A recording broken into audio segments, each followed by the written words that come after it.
All right. Let's see. Testing 1, 2, 3. Testing. Let's see if the chat works. Maybe somebody can put in a comment or a hello. Kind of let a couple minutes go by to make sure we. Hey, thank you, Danny, for confirming that. This is going to be a little weird. I haven't taught like this in a long time. So what I did is I have an audience. You can't see, so I'm going to show you. It's one of my boys, penguins, my youngest son. He loves penguins, so I have a little audience right there. At any time, if you have questions, let me know. But I'm really going to try to simplify what we're trying to do here, okay? Especially with trigonometry. And forgive my randomness. It's been a crazy few days, okay? So what I'm going to start off with is a couple just kind of definitions or reminders about some things. And so I'm not even going to get to angles, but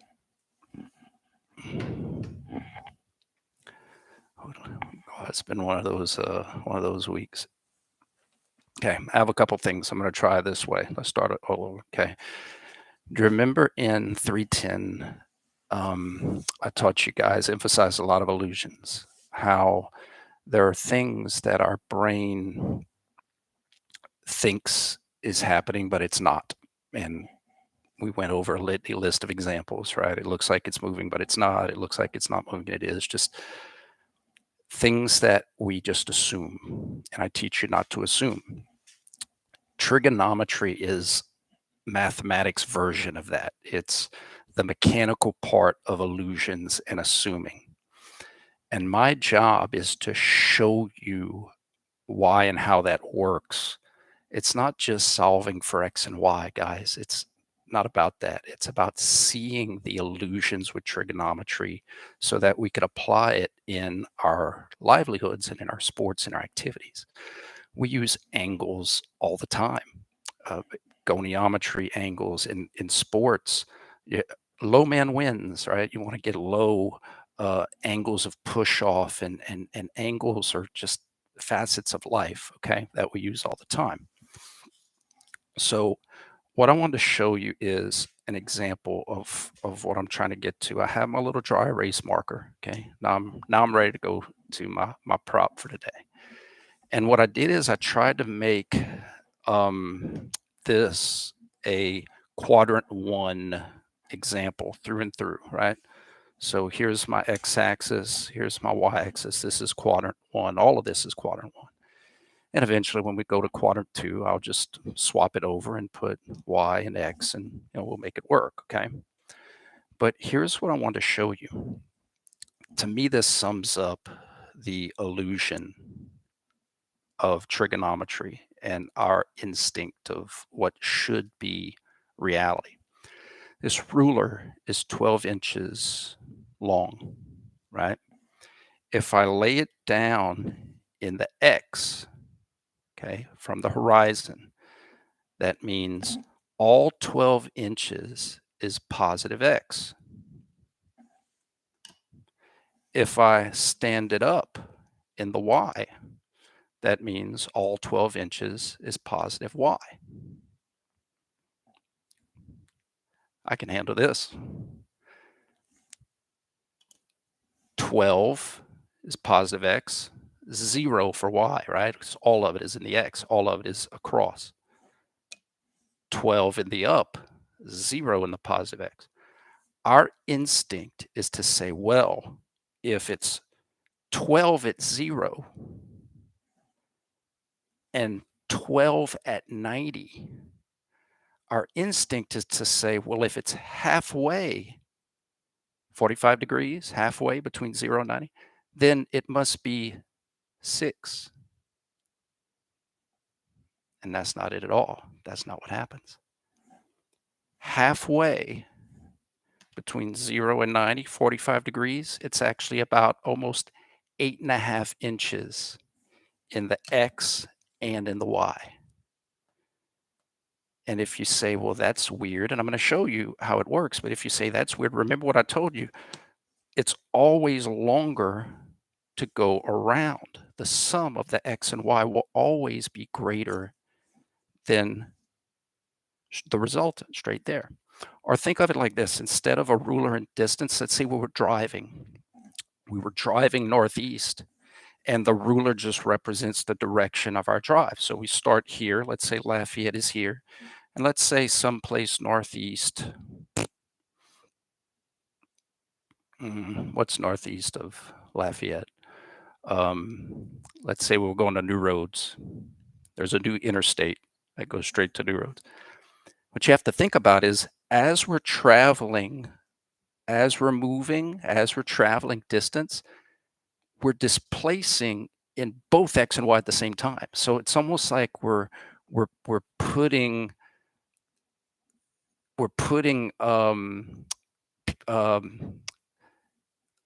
jelly beans in both buckets in X and Y at the same time. So it's almost like kind of we're doubling up. So as we kind of move this way, we're going here and there both at the same time versus going east first, then going north second. Okay. So what I'm going to show you is on our calculator. So if we could get our calculators, and remember, I'm not going to ask you to do the math on the calculator, but this is important because this is how you're going to understand by seeing it on your calculator. This is how you're going to understand the questions that I'm going to ask you to answer on the test. Okay. So trust me. Well, why would he make us use a calculator if he's not going to ask us to use a calculator? For understanding. Okay. So again, the premise of today's lecture is 12 inches in the X, 0 in the Y at 0 degrees, 12 inches in the Y, 0 in the X at 90 degrees. But when you're halfway at 45, it's not 6 in the X and 6 in the Y. Okay. That's what I'm going to try to show you in today's lecture. Okay. So what we're going to do is we're going to take our scientific calculator and we're going to put in, okay, halfway is 45 degrees. So we're going to put in 45 and then sine, the sine function. Now, the sine function, as you guys have been introduced to, is the opposite side of a given angle. So here I kind of have a little reference, okay? Angle, that's your from the horizon, okay? So whatever that angle is, in this case, I gave you 45 for this example. Relative inside the quadrant. So if we're in quadrant 1, our absolute angle and our relative angle is going to be the same. 45 degrees from the horizon. This absolute angle is going to come into play when we get to quadrant 2, 3. But your calculator does all the work for you, okay? So 45 degrees. Now notice, when I'm at 45 degrees, some of this ruler, its length is in the X and some of it is in the Y. In other words, some of it is long and some of it is tall. Trigonometry helps us to extract how much of this ruler is X and how much of this ruler is Y. The sine or opposite side of our angle, in this case, the opposite side of 45, so this would be our angle 45. The opposite side is going to be our Y component. You think about who lives on the opposite side of the street or who lives on the adjacent side. Someone who lives adjacent is touching you. It lives next to you. Opposite across, right? So the adjacent side of 45 degrees would be our X component because it's touching. The opposite side would be here, the Y. Now, these are concurrent happening at the same place. And if you're like, well, dude, why are you going way over here when the Y is over there? Well, that's how we make our right triangle is we click and drag. We can move it over as long as we don't change the sense of that vector. We don't change the length. We don't change the angle. We don't change anything. In essence, all we're doing is we're taking this y component and we're just moving it over, and we say y is perpendicular to x. There's our resultant. Our opposite side is the y. Our adjacent side is the x. Eventually, you won't even need to do that. You'll just understand that as I change the angle, my y component is going to be greater and greater and greater, and my x is going to get less and less and less. Okay? So watch what happens when you put 45 sine. So go to your computer or your calculator and do 45 sine, and you're going to get a decimal place. It's going to be like 0.707, blah, blah, blah, blah, blah. Okay. What that 0.7, before we cross multiply, don't worry about that. Just think about it. The sine of 45 degrees gives me a decimal place. That decimal, sorry, it's like driving a boat. I got to go opposite.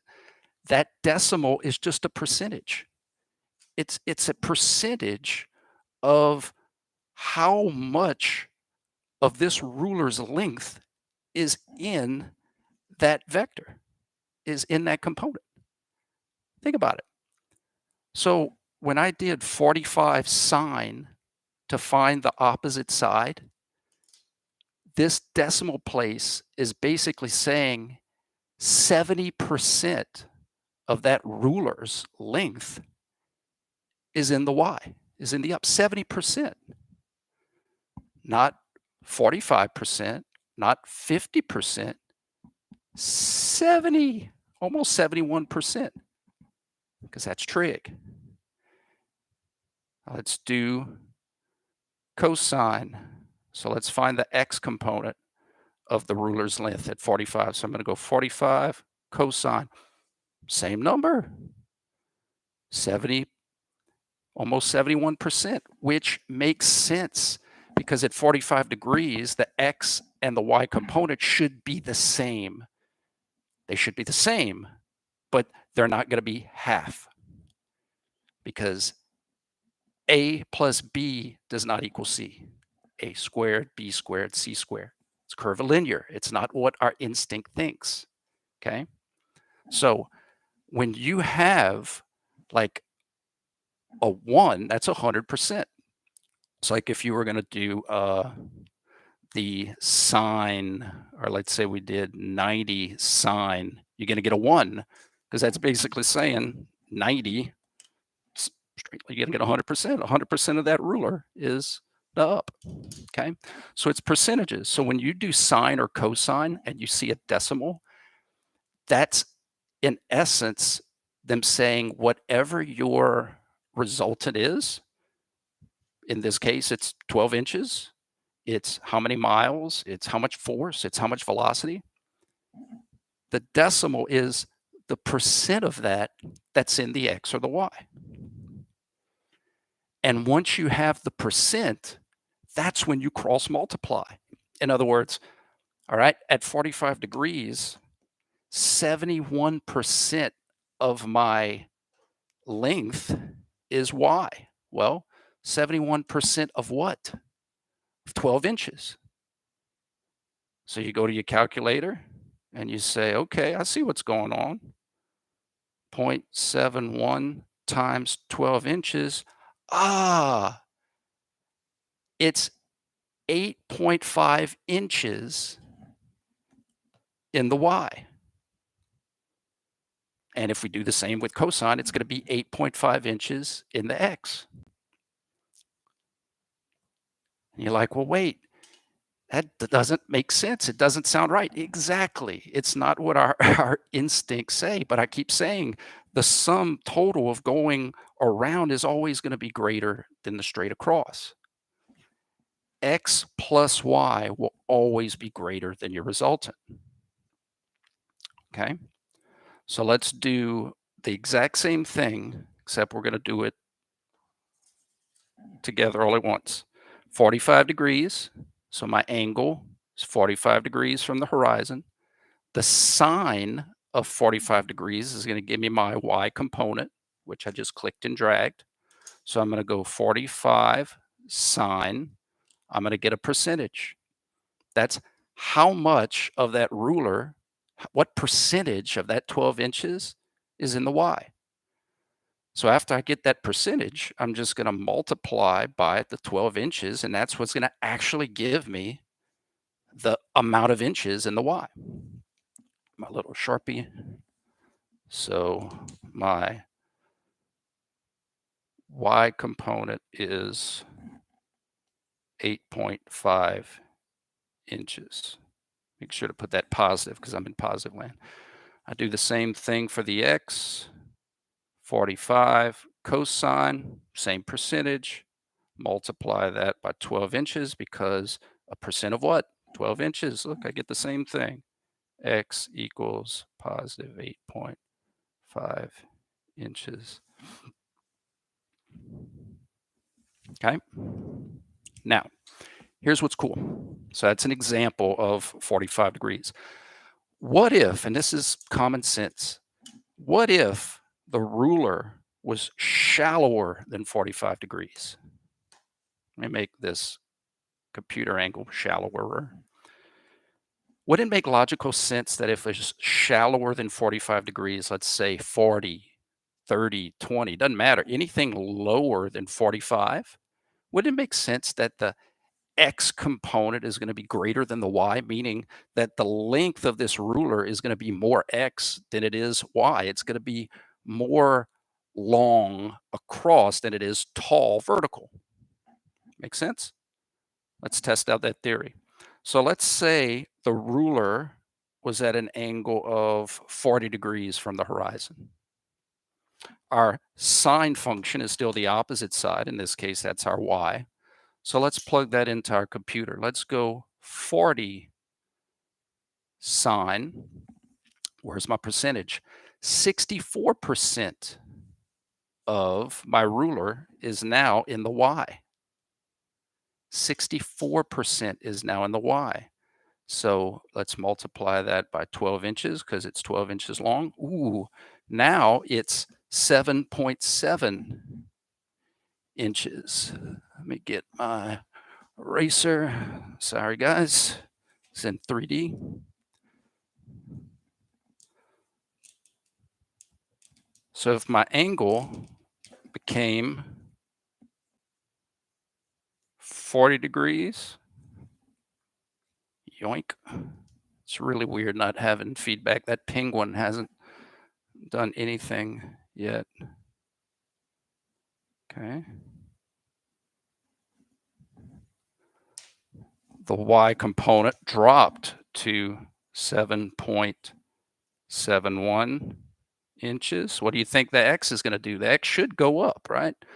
So let's go 40 cosine 76% times 12 equals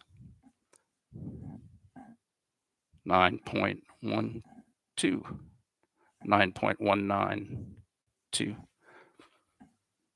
And we keep doing it. If you below 45 degrees, the X component has to be greater than the Y. And vice versa, if you go more than 45 degrees, the Y component has to be greater than the X.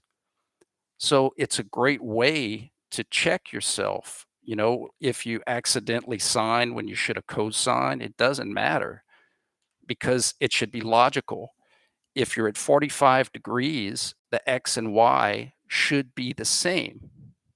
If you're below 45 degrees or pointing more to the X needs to be greater than the Y. And if you're past 45 degrees, the Y needs to be greater than the X.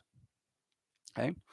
I'll show you a real life example of how this is important for therapy and athletic training or physical therapy. So, you know, if you sprain an ankle or you have a hurt knee or something, you want to elevate, right? You want gravity. I have this right here. So gravity is pulling in the negative Y direction, always. It's like a global, right? Always down. One of the reasons we don't elevate like our leg at 90 degrees is because pain, like if it's really swollen, like an acute injury, it hurts a lot to get all of the effects of gravity, like 100% of the effects of gravity pulling down. There's a pain threshold, and sometimes we have to manage pain. So watch this, how cool. Let's say we got someone to elevate at an angle, I don't know, let's say 65 degrees from the horizon. So in other words, not all the way at 90, but let's say here's 45, let's say 65 degrees. We got them comfortably to elevate where there's not a lot of pain at 65 degrees. What I'm going to show you with trig is that if we take 65, so the angle, this is our given 65 degrees, and it's always going to be from the horizon.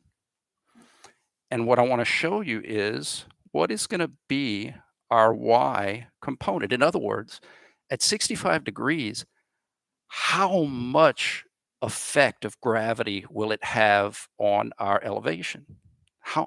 What percentage of the force of gravity is going to be acting on that swollen leg at an angle of 65 degrees? And this is what's counterintuitive, is that I think our brains want to say, well, 65% of gravity, because we just think like 90 is 100 and 0 is 0, but that's not trig. Trig is inversely. There's an inverse component because of the squared. A squared plus b squared is c squared. So check this out. We'll go 65 sine, and look what percentage comes up. 90. 90%. So what that means is that at an angle of 65% from the horizon, you actually get 90% of the force of gravity pulling down. That's super cool. So that's why we don't have to elevate at exactly 90 degrees when you can incline at an angle and get them more comfortable. Maybe you could elevate for a longer period of time without pain being a factor, but you still get more of a proportion of the effects of gravity. Okay. So that's what we're working here, guys. We're working towards understanding that in trigonometry, the relationship between resultants and their component vectors, the x's and the y's, aren't directly proportional. Okay. Because of the square factor. I thought of this analogy too, like if you think about like the length of this ruler in the X, let's see if I could lift it up enough for you guys to see. It almost seems like as I start to change the angle, like it doesn't seem like it's getting high right away, right? You notice that effect, but it doesn't seem like it's getting shorter in the X a lot at the beginning. And then kind of as we come across, now it seems like it's sweeping, getting much, much shorter in the X, but it's like it's not getting as tall in the Y like it did back here. It's almost kind of like a generalization of what we're talking about, how it's like curvilinear. Like you get a lot of the Y at the beginning, then you don't get as much of the Y at the end. And then you get not as much of the X at the beginning, and you get a lot of big X at the end. Like it's not directly proportional because of the relationship between sides and angles. Okay. So let's go through our homework, our application homework, and I'm going to show you what it's all about. So I'm shaking. I got my knee up here and I'm trying to read through a computer. It's and battling COVID. It's first world problems. All right. So in quadrant, I gave you a quadrant 1 example. You travel, and it's a distant. You travel 100 miles at an angle of 20 degrees. No problem. 20 sine, okay? So what that's telling me is at 20 degrees, I know right away that my x component is gonna be more than my y. I know it. Halfway, more y than x, more x than y. In fact, when I do 20 sine, the percent of y is only 34%. Okay, so the sine of 20 degrees, yoink,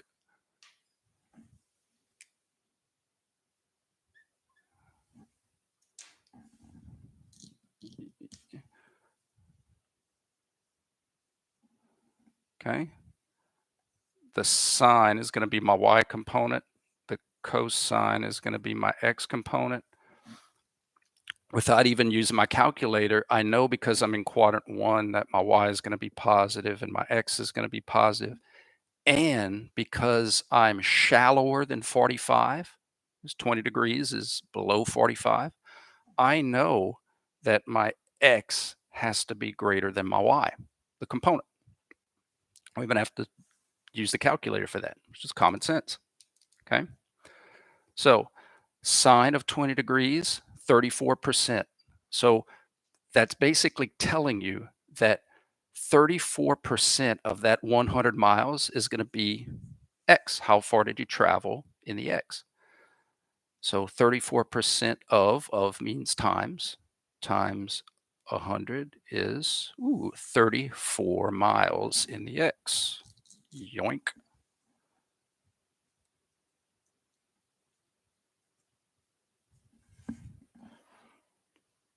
Okay.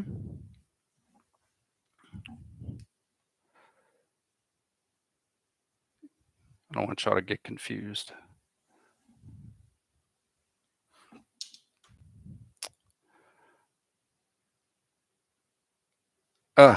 Brian, 34 miles in the y because it's smaller. Sorry. When you're teaching in looking at a screen and here, there's a mirror effect. Okay. So 34 miles in the y. But this is what's cool is that you could check the angle tells you it self-checks itself. So in other words, I know that the y has to be smaller than my x. So when I go back to check myself, if it's not, then I know I made a mistake. Okay. All right. Let's do the x. So what we're going to do is we're going to say the cosine of 20 degrees. Look at that percentage. It's almost 94%. 94% of what times 100? Almost 94 miles in the x. And that checks out because at that shallow of an angle, my x component has to be greater than my y component. And the illusion of trigonometry, the illusion of math, that I traveled 100 miles total, but it was in a combination of x and y. It was in a combination of north and east. But the sum total of how far did I go east plus how far did I go north is more than 100 miles. Because remember, as I'm traveling in both directions at the same time, I'm kind of putting jelly beans in both buckets. Pythagorean theorem is this squared plus this squared equals 100 squared, c squared. Okay. You travel 100 miles at an angle of 45 degrees. So again, your instinct says, okay, at 45 degrees, that's halfway. So something has to be equal. Yes, these two numbers will be the same, but your instinct wants to make them 50 miles. And that's not how trig works. Yes, I was looking at it, mirror flipped. So I flipped it back. So let's do 100 miles at 45 degrees, shall we? 45 sine 70%. So 70%, this is my brain racing too fast, okay? Yoink, yoink, and yoink. Given I travel 100 miles at an angle of 45 degrees from the horizon, Here, I know my X and Y are going to be the same, but they will not be 50 miles. Okay. I also know that I'm going to be positive, positive because I'm in quadrant 1. So let me start all over. 45 degrees sine, 70%, 71% if you round up, of what? Times 100 equals 70 miles here, 70 miles there. 70.7, you could round up. I'm not concerned with decimal places. In other words, I want you to understand the concepts, not, oh, you didn't round to the second decimal place. Here's the key, guys. If you're traveling 100 miles an hour at 45 degrees from X and Y, so like you're traveling northeast at exactly the same amount of going north as east, okay? In 100 miles, you would have traveled 70 miles east and 70 miles north, not 50 miles east and 50 miles north. Okay. What if you traveled northeast a little bit further north than east? So that's what the third one is, an angle of 80 degrees. So 80 degrees, yoink.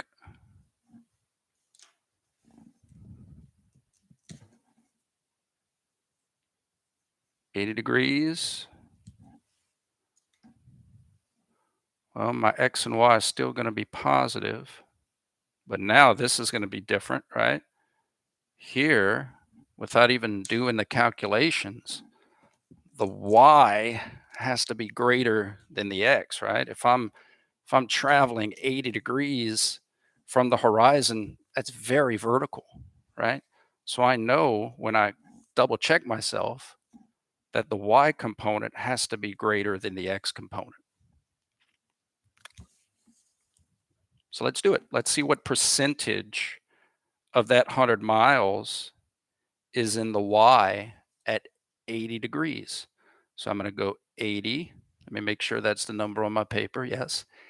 80 sine, huge percentage, 0.9848. That's 98% of that 100 miles is going to be north, is going to be in the Y. Okay. So 98% of what? 100 miles. So times 100. That's why you cross multiply when you do trig. 98. I'm so afraid I'm going to dry these markers. It's a weird phobia.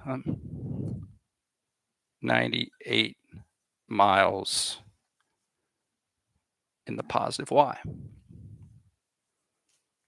Okay. Let's see how much of that 100 miles was in the X. So I'm going to go 80 cosine. Only 17% of that 100 miles was in the X. Now, how many miles is that? That's why you cross multiply. 17% of what? Times 100 miles. 17% of 100 miles is 17 miles. 98 plus 17 is more than 100. That makes sense. 17 and then 98 is always going to be greater than 100. Going around is always going to take longer to get there than going straight there. Okay. So take home before we get into quadrant 2, because it's the same concept. It just looks a little different. If I have a resultant, whether it's a force, a velocity, a displacement, a distance, doesn't matter. If I'm at plus If I'm at 0 degrees from the horizon, there is no right triangle. There is no trig. It's a line. All of it is in the positive x. So that's why you can have, it's not even trig. That's why you could have like a plus b is equal to c. If x is a, you could have 12 plus 0 equals 12. But it's not even fair because there's no trigonometry. There's no right triangle. It's a line. That's why this can be 12 because there is no x. But anything in between has concurrent forces, has x and y that are perpendicular to each other. The ruler is made up of x and y components that are perpendicular to each other. And because they're perpendicular, they're 90 degrees from each other. And because they're 90 degrees from each other, we have a right triangle. And when we have right triangles, we can play Pythagorean theorem. A squared plus b squared is c squared. And we can play trigonometry. The essence of trigonometry, though, what I'm trying to show you today is that it's not directly proportional like we think it is. 12 and 12, halfway is not 6 and 6. And I showed you that with this. Okay. All right. So if I'm halfway, my x and y will be the same, but they're still going to add up more than the resultant. If I'm between 0 and 45, my x has to be greater than my y. And if I'm between 45 and 90, my y has to be greater than my x. Make sense? All right. Let's drift. I'm going to redo my little axes, and we're going to drift off into quadrant 2. Let's see. Yoink.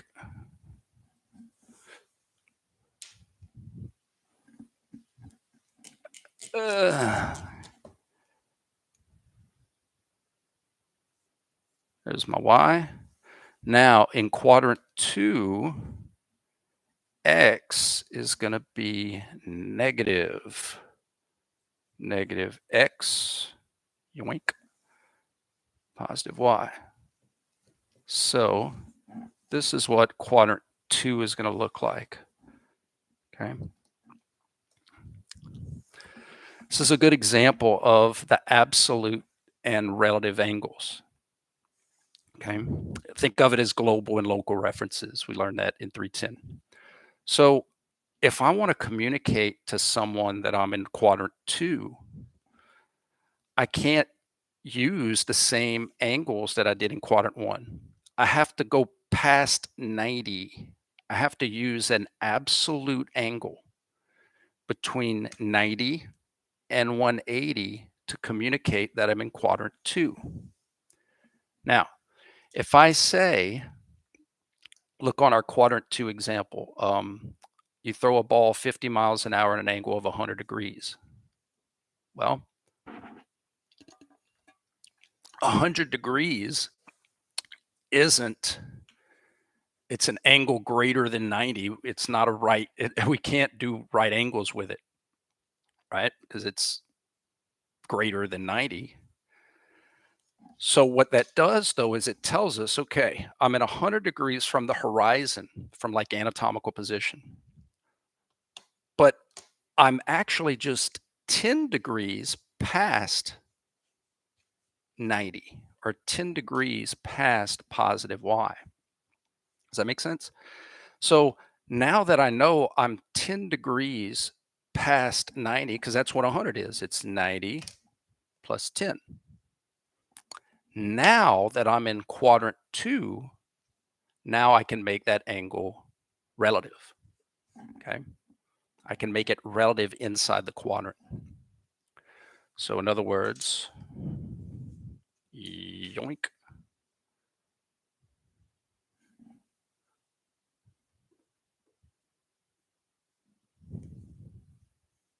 $10 degrees Whatever my y is going to be positive, and whatever my x is now is going to be negative.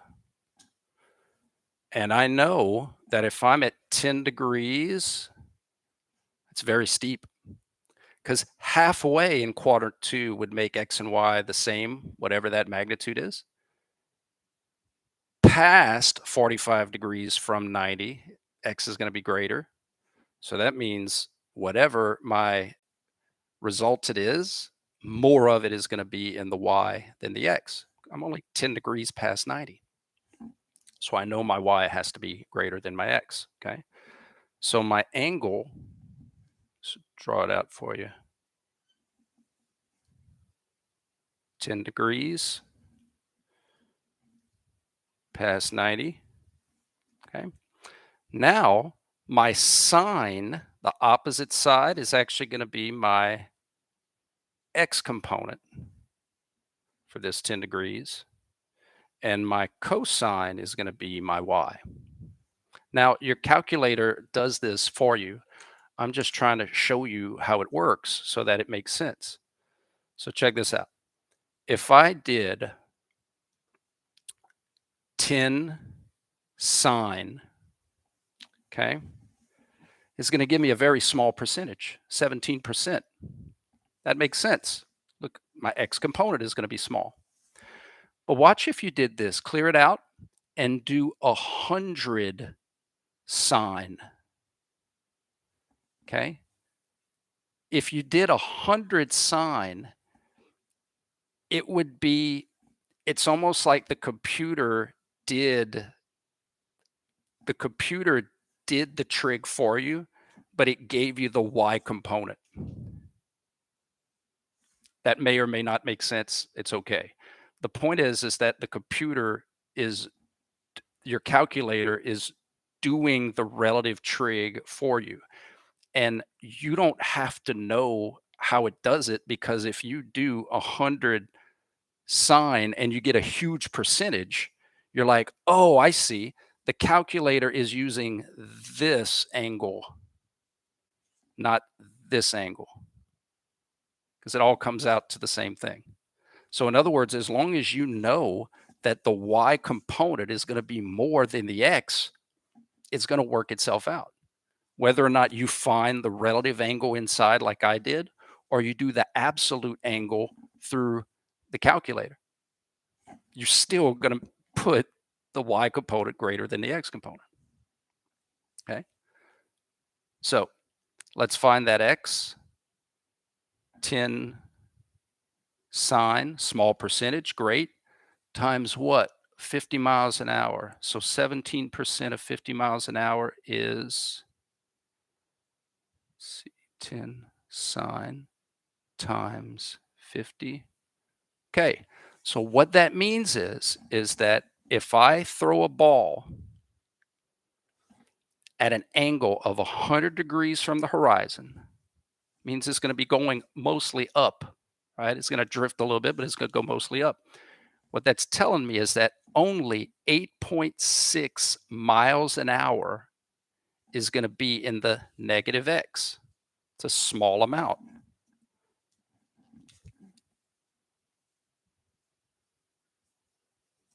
Okay. My y component should be a lot more, right? So let's do 10 cosine, big percentage, 98%, times 50 miles an hour. Heck yeah, I don't know why sound effects. Look at that. 49 miles per hour is in the y. Guys, that checks out. If I'm throwing it at an angle of 100 degrees, 0, 90, 100, practically all of that velocity is up. And it checks. My y should be greater than my x. Okay. As we go steeper, as we throw the ball in the second example and the third example, globally, 135 is just 45 degrees from 90. It's the same place. 0, Okay, I want to get to 135 degrees from the horizon. No problem. 90, not there yet. 135, got it. But I'm in quadrant 2. To make a 90-degree angle, I got to say, okay, how far did I go from 90? I went 45 degrees from 90. That's how I got to 135. So if I throw the ball here, some of it is going to be y, some of it is going to be negative x. The x and y component will be the same because I'm at 45. But here's the trick. If I throw it at 50 miles an hour, the x component isn't 25 miles an hour and the y component is not 25 miles an hour. That, to me, that, I've said it enough times, but that's the trick, is that it's not, they're the same at 45, but they're not half of the resultant. Okay. So how much would the x and y be at 45? 45 sine 70% times 50 miles an hour.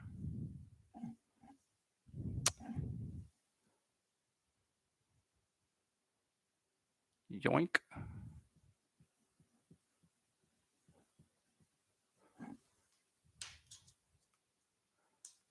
Yoink. So a ball is thrown 50 miles per hour at an angle of 135 degrees from the horizon. That y is going to be positive with a velocity of 35 miles per hour in the positive y, and the x will also be 35 miles per hour in the negative x. And in this case, be the same. Okay. All right. The last part, if I'm steeper, so that last quadrant 2 example, 170. Well, if I get to 180, I'm a flat line again. I'm in negative x if I'm 180. So I got to be a little steeper, but most of that is x. So my x component is going to be greater. Why do I keep capping this thing? I don't know. I'm never going to learn. It's probably because I'm sick. The x has to be greater than the y, 50 miles an hour. But now I'm at an angle of 180 from the horizon.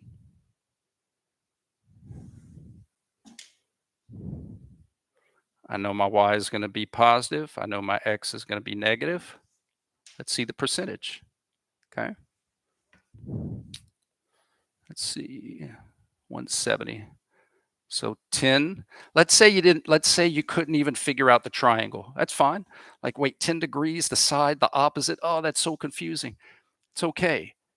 You know that at 170 degrees, let's say you did it absolute. Let's say you went into your calculator and you did 170 sine. Look at the percent.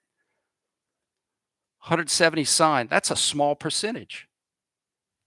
That tells me that that's going to be my y, because look how small the y has to be.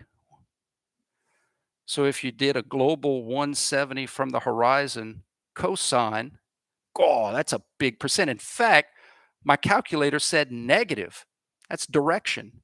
It's telling me the direction that I'm going to be. That's pretty cool. Okay. So 98% of my velocity is going to be in the negative x direction.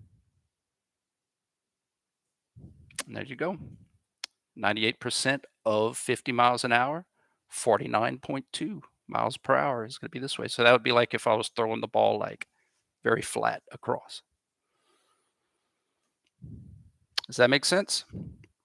I hope it does. So with that said, try to do 3 and 4 examples. So for 3, all we would do is drop this down. This would be negative x here, and this would be negative y here. Yoink, yoink.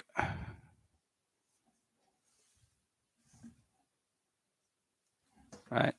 negative x, negative y. So 180 to what would be halfway between 180, 45 degrees from 180 would be 225, right? And if you keep going, 270, and then quadrant 4, this would be y, and that would be x. It's like driving a boat, you guys. It's crazy. It was a crazy day. So, summary, why this is going to be important. It's important for a lot of things, but especially when we get into muscles and angles of pull and how you need to be able to see that even though it looks like a muscle is not pulling, like it might be pulling at a steep angle, but it still has a significant horizontal pull, even though it doesn't look like it. Or a muscle has a very narrow, steep pull, like its angle of inclination isn't very steep, but it still has a decent amount of percentage. It may look like it's not pulling in a stabilizing component. It looks like it only has a little, but it's more than what you think because of trigonometry. Okay. So when we get into muscles, that's going to be really important. When we get into ground reaction forces and friction forces, it's important for us to not fall victim of that trap of illusions, that angles are not proportionate to what they think because of the squared factor. Okay. All right, guys, I hope this helps. We'll see you in class next week. I'm going to do another virtual Friday because I can't come back to school till next week, and we got the holiday and break. So feel free to give me some feedback and let me know what you need, and I'll send you guys what we plan to do on Friday. Y'all take care.